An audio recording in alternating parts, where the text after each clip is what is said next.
I think just always wanting to belong, and You being in between is sort of a new hybrid identity. What's made for you is just made by you. Beautiful, so full of like history. I'm just a mix culture of the two cultures, and that's who I am right now.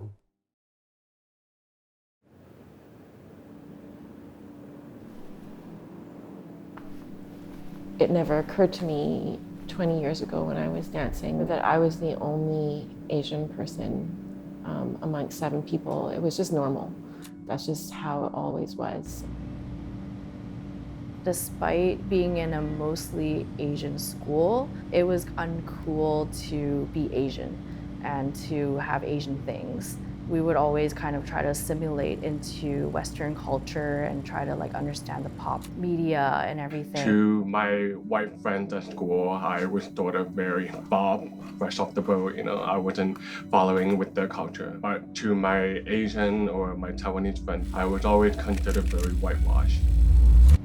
It's a shame that a lot of Asian Canadians like grow up rejecting that. But now, kind of coming to this part of my life where I'm like reaching to connect with that part of me, it feels like I wish I learned it then.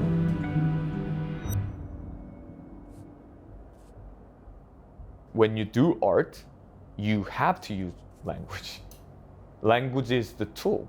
I speak Cantonese, but I speak Cantonese like kind of a 5-year-old. I'm not even good at English, but I'm not even good at Korean either. I speak English and nouns of Cantonese. Part of me is scared that I'm gonna try to learn and that I'm gonna be bad at it and that I don't want to confront this failure to learn a language that I should know. I was good at drawing and I didn't have to really speak.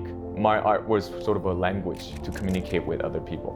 So that's something I've carried with me. And then now, the desire to actually be able to speak my mother tongue is so huge. Like, I now realize that because I am actually both of it, I'm actually taking of both of the world. I would say right now, I feel like it's an advantage. When I was growing up, it didn't feel like an advantage. I'm blessed to be able to be exposed to these two very different cultures, and that opened my eyes a lot more. It is that thing of trying neither to victimize or empower, but to simply normalize this experience that I have. and you can never be totally inclusive. You can never be completely diverse. Instead of those kind of broad terms, trying to find more poetic ways to think around it. I'm thinking a lot about rupture, bending space, mending space, the medicine of being in a room with many different people and sharing our stories and how we are in every given moment. It holds significance for me to be an Asian Canadian artist. It's this constant push and pull of holding pride with that and what comes with that, and expectations that are projected upon that. This sense of pride flows between the Asian Canadian artistic community. That's like, if someone's doing something awesome, let's champion each other to keep that ball up, because a good thing for one person is a good thing for us all.